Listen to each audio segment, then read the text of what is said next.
Well, hello everyone, it's Alex Absalom here, and I'm delighted to be joined today by my friends Monica and Jeremy Chambers. So, hey, lovely to see you both.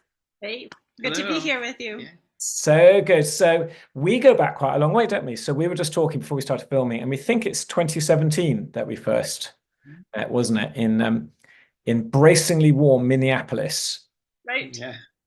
A couple of times up there. So we were part of a group with Alan Hirsch, for those who know him, and just a great training process. And so Jeremy and Monica really stood out as very dynamic, all in for Jesus church planters and missional practitioners. And now you guys back then, you were in Richmond, Virginia. Now just tell folks where you are today.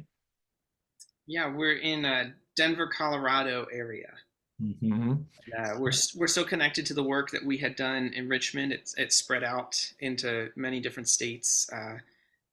So we do a lot of like pastoring to micro churches that had come out of that work.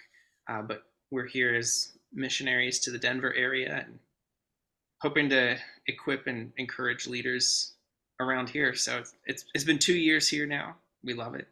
So cool. So, Monica, give us a snapshot of what that looks like in practice, because that all sounds fantastic. So what does that look like on a Tuesday afternoon, sort of thing? Yeah.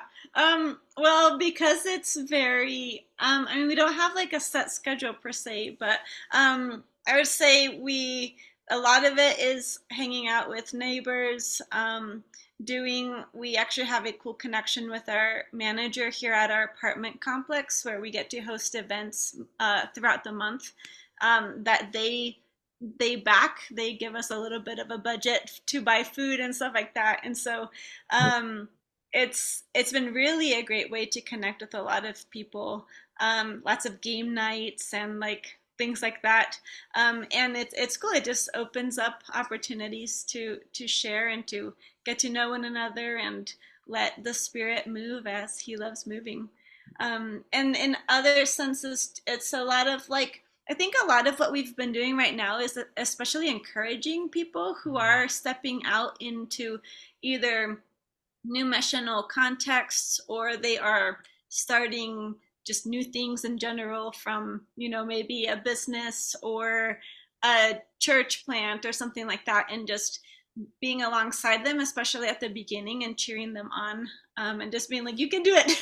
And that's been something that's been, and we've also really been aiming to connect people who are doing that with each other so that people are more resourced. They don't feel alone as they're going through the work. And that's been something really enjoyable for us in this time. Yeah, I love it. Well, I think that's a very humble explanation of what you do. So for folks watching also, these guys are coaching, they're leaders of leaders of leaders. So they're definitely worth learning from. So yes, so you two, you recently sent me a copy of your book that you've written. So if you've got, yes, could you wave it for us, Sure. Monica? Because people can see it. So it's The Art of Missional Spirituality. So tell us why you wrote this book, because there's lots and lots of books out. There's no shortage of writings. So why did you create this one? Yeah. Well, there you go. There's a That's very the race is ready in the background. um, we had this actually came out of I was in a bit of a slump in the early stages of the pandemic, and right. you know most of us probably were. And I remember one day feeling like my heart was resistant to the Lord. I didn't want to pray. I didn't want to be in the Word. I didn't really want to do the normal things that I would do for spiritual sustenance. And it was really concerning to me. It was like this had never happened before. I was always really passionate about daily connecting with the Lord. And I was just like, what is going on? So I happened to see one of those I don't know, it was like some random thing online. People are doing like a 30-day challenge or an ice bucket challenge where they pour ice on that. It was just silly challenges. And I thought, what makes people do these things? And it was like the idea of a challenge can make you really double down on something and do something that you wouldn't do. So I was like, why don't I give myself a 30-day Delight in the Lord challenge. And so I just want to live out that Psalm 37:4 each day, Mhm. because my heart was resistant. So it's like, why don't I just each day I'm going to explore a way of connecting with the Lord that just makes me delight in the Lord. Mm. And so for 30, I actually did 31 days, and then I documented all of it, and then I sent it out to some friends, and they were like, oh, this is good. They tested it with some small groups, and then we sent it out to a bigger group, and a bunch of people used it in their churches, and it was like, maybe we should turn this into a book. Mm. And it became a book after Oh, a million rounds of editing. yes. So, one of the things I love about the book is it's super practical. So, Monica, tell us a bit about that, because I'm assuming that wasn't by accident. Yeah. I think too often all of us are really like, I think it's very easy to try to just get a lot of information, and then you get the information and you're like, you almost feel like you did the thing, but you didn't actually do the thing. And so we really wanted to being aware of that, and also knowing like a lot of these practices, it's not about knowing how to do it. It's when you're actually doing it, that's where the spirit does really cool things. That's where you are shaped and transformed to look more like Jesus, to connect more to him deeply. And so we did it in a way that was very succinct. I can't say that word. Um, Succinct. and the so it's like just enough theory to give a person enough information to then just go do it. Mm. And we did it for anybody, but there is a bit of a tone of people who are on mission or who are feeling they're living out in the call that God has for them. And then this is a way to remember this. It's kind of like breathing. We breathe in with these practices, and then we can breathe out in the work that God has for us. Mm. And so yeah, we wanted to make it as practical as possible. Yeah, I think you definitely succeeded it, and it feels very experiential in how it comes across, which is good. So, one of the themes I think that's in the book and flows through, and I know is in your history, is your writing. Partly what you're writing to, I'm suggesting, is how do you keep sustained in the life of following Jesus? How do you keep on going in as we seek to be, say, on mission in our neighborhoods? And sometimes you get the great moments, but sometimes it's just being faithful for a long time, and that can be hard work in its own way. So, or how do you keep energized when whether it's spiritual attacks against us or just life stuff happens? So, yeah, do you want to just talk a bit to that, to why that's such an important topic for you two? Yeah. You want me to start? Sure. Um, Back in 2016, 2017, we went through a good season of burnout, and we found certain practices to be very life giving. Um, I rediscovered silence and solitude in a way that was it infused me with life, and it enabled me to then continue, because there were some times where it's like I just can't keep serving the Lord. I felt like I couldn't do anything. I felt paralyzed, and so silence and solitude was helpful. And there's a day in the book about silence and solitude. Centering prayer was very helpful, and that's sort of like a small prayer that you pray throughout the day. Um, and then we really started to explore just a lot of the literature on spiritual disciplines, and we found just such a rich volume of content out there for ways that you can be sustained and energized. And we started looking around us at other missional practitioners, other church leaders, and recognizing, wow, there's a deficit of spiritual nourishment in leadership circles. And there's some really simple practices that would help people just kind of drill down deep with the Lord, so that they would remember, yeah, he does give the water of life. Yeah, uh, I can fully depend and live in and walk in his strength. these aren't just Sunday school verses we learned long ago, but these are overpowering realities. Mm. And so we really started to have a heart to help other leaders re-embrace their first love. Mm. Um, and these are just a few ways. There's only 31 mentioned in the book, but we looked at a A few couple. more too. Oh, there are, yeah. We had looked at a couple hundred, and so we had to shrink the content down. So Yeah. Wow. yeah. We do have a component in the book that if someone, so it's funny when Jeremy was going through this, like, I'm going to do a different practice every day. At that time of my life, I was like, there's no way that that would be helpful for me. And I was in the season of being like, I'm trying to like practice the same thing for longer to just really get into it.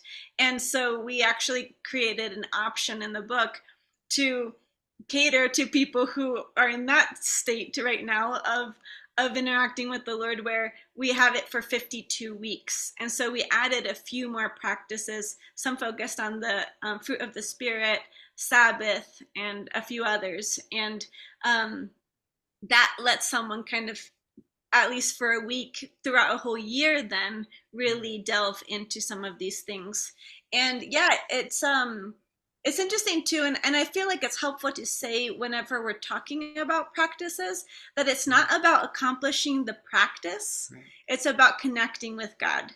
And too often we can that can switch so quickly, where we're trying to accomplish this thing perfectly, and somehow underlying we're hoping that, oh well, God will be pleased with me because I'm doing this thing. And he's pleased that we are drawing near. He's pleased that we're actually pressing towards him. But it's not necessarily about the practice in a way. It's more about it to being a means and a conduit towards connecting deeply with God. And so some of them will be ones that for some people is going to be like, oh my goodness, I never practiced that, and that like just enlivened my moment or my day with God. And others are going to feel maybe a little clunky, a little like I'm not really jiving with this. And that's okay, because it's part of just walking and discovering different ways, because I think often we can get stuck in a rut sometimes with how we're interacting with God, and we're like, ugh, I have to do X, Y, and Z again to connect with God.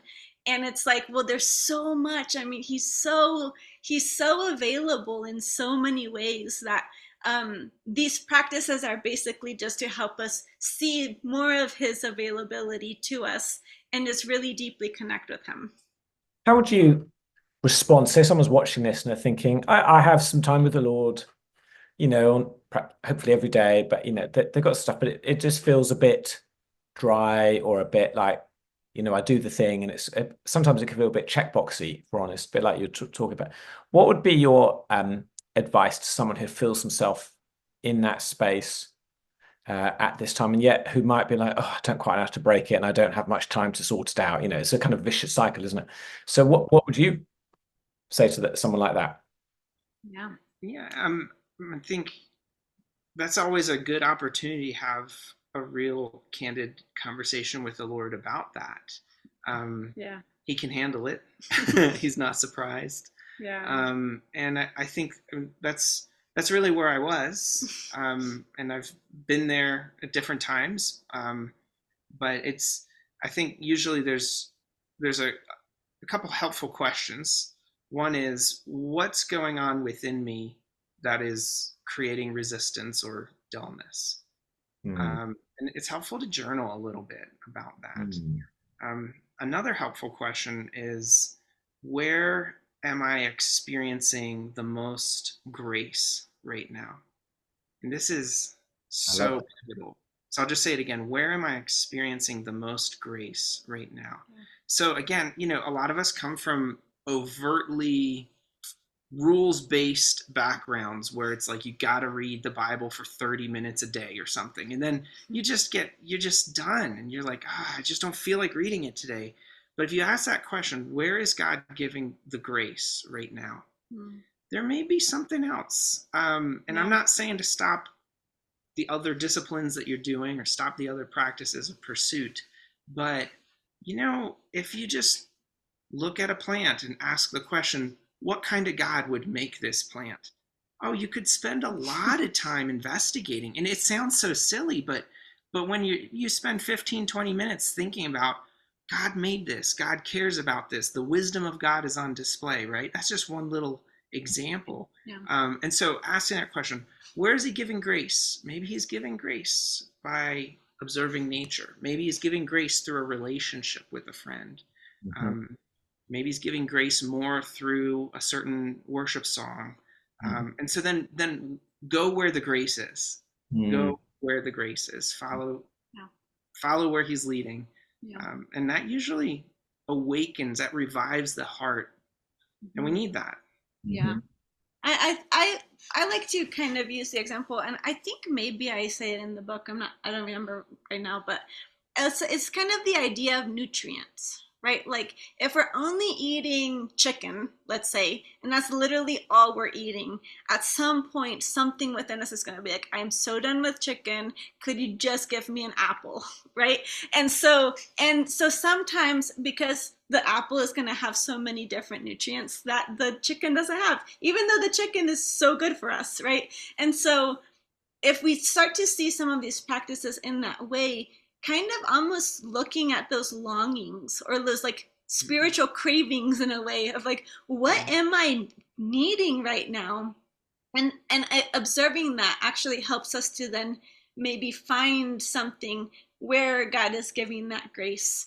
And I think also sometimes in these types of conversations, we can become really rigid and almost assume that, well, if I'm starting a practice, that's the practice for an indefinite period of time, and I will do it for as long as I'm supposed to, whatever that looks like.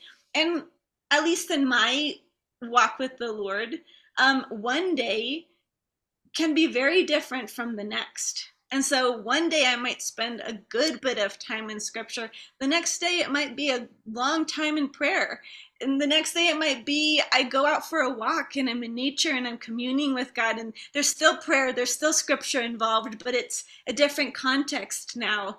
And it's okay that one day isn't looking exactly like the other. I'm not failing at my walk with the Lord because it's different. If anything, I'm allowing God to create more vitality, maybe because of the different ways that I connect.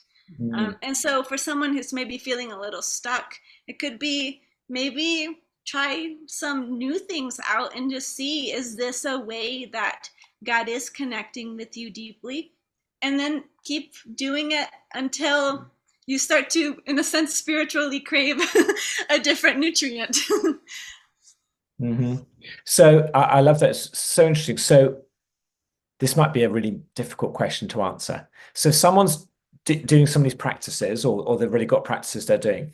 How do we know that I'm having a how do we evaluate that time? So how do I know I'm having a quote unquote, I'm doing air quotes, good quiet time or time with the Lord or whatever it is that we're doing, whatever practice, as opposed to I'm just going to the roads, or the other way is, one level is legalism, the other way is just like, it's just pure self-indulgence. And both are pitfalls, and I think we'd all recognize that, and we all have times in either ditch. But without kind of creating a new set of rules, do you have a way in which you'd be able to just like assess, like, actually, I think that was quite a meaningful time? Because, if I was in an accountable relationship with you and you were challenging me about this, what would you be wanting to hear from me? Yeah. Well, so I'll give you an example. We're rock climbers, and sometime today we went out and we trained really hard, and everything I got on, I kind of failed at. But I kept reminding myself, this is the training. You have to fail in training. Often the failure is part of the growth process, right? So the fact that we did it, the fact that we acted and went out and practiced and trained is already a major step in the right direction. There was no fireworks. It wasn't a wonderful time. I was upset a little bit at myself a few times, but but I kept coming back to that. Wait, I'm doing what I need to do. I'm moving forward, and I think there's a principle there, and it's I'm reminded of the passage in James: "Draw near to God, and He will draw near to you." So, what are we doing to just incline ourselves to say, "All right, Lord, here I am. Draw near to God." There's a promise, and my experience has been, even in the driest, darkest seasons of life, I've been in some dark seasons. If I draw near to the Lord in one way or another, the Lord does draw near. The Lord doesn't always give me exactly what I want in those moments, but the Lord does answer that. That the promise comes true. And so I would say, for someone who's testing out different ways of pursuing the Lord, keep drawing near. Um, the fact that you're showing up is already a miracle. You really think of all the distractions, all the things that you could spend your time with. If you're showing up to be with the Lord, something has shifted in the spiritual realm in a very special way. And alongside that too, to then, it might be during the time, it might be after, to also just ask, like, where did I see God? Where did I feel him? Where did I perceive him being? And there was a time when I was practicing silence, and I was only doing it for 5 minutes a day, and it was the hardest thing for me to do. And I was like, I would set my timer, and I would, my whole body and mind and everything were just like jittery, not wanting to calm down. And so during that time, I would just kind of have these kind of annoying conversations with the Lord of like, why can I not stop? Can you please help me to stop? And also, I have so many other things I could be doing right now, and this just feels like I am failing. And so I would have just these conversations doing supposed silence. and and one time, I was just kind of struggling with the fact that I had so many other things I felt like I should be doing. And I just felt like he said to me, like, can you just waste your time with me?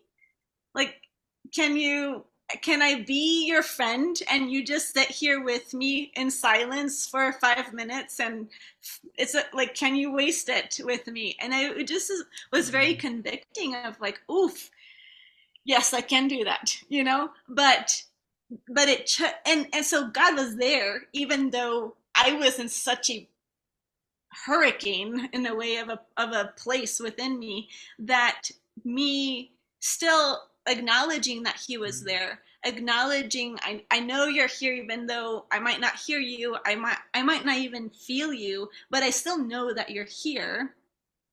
And then just observing that. How are you here? Where are you here? That's so good, so rich. Both of you, both fantastic responses. I love it.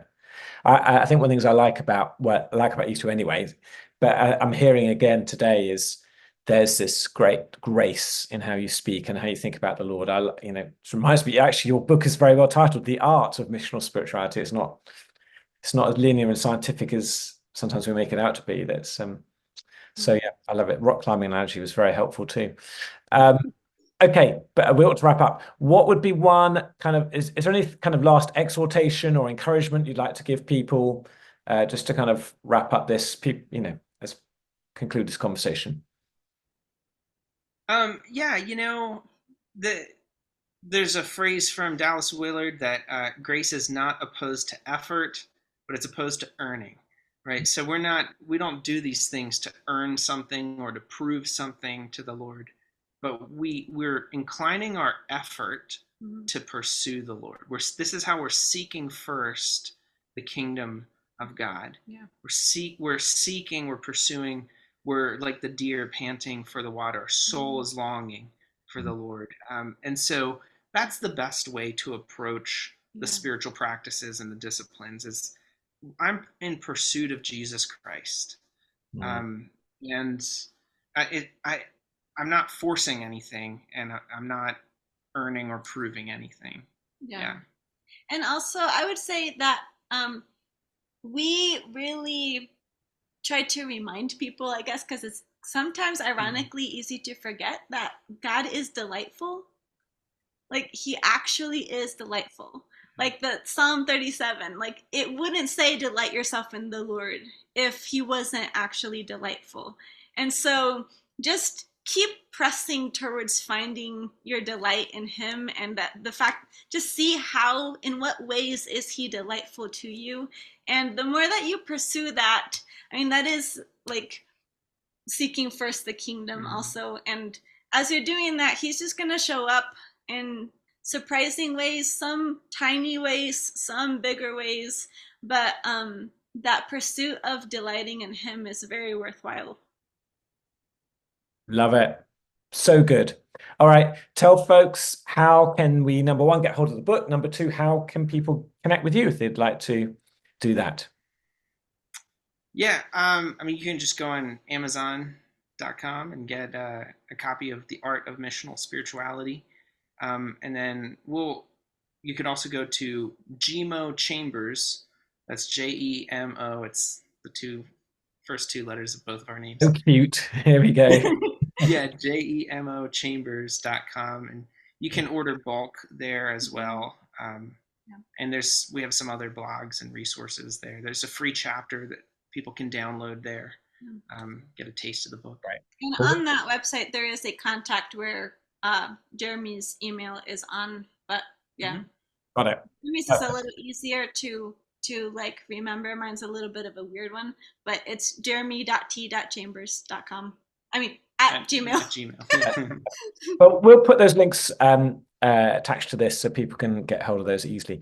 Guys, thank you so much for your time. Thank you for your wisdom. I love how you're communicating, and just want to encourage folks to go get hold of this book and enjoy it. And I think you'll find it really useful. So, Monica, Jeremy, thank you so much. Yeah, thank you too. Thanks for having us. Thank you. It was wonderful. All right. Well, thanks everyone. God bless you, and we'll see you next time.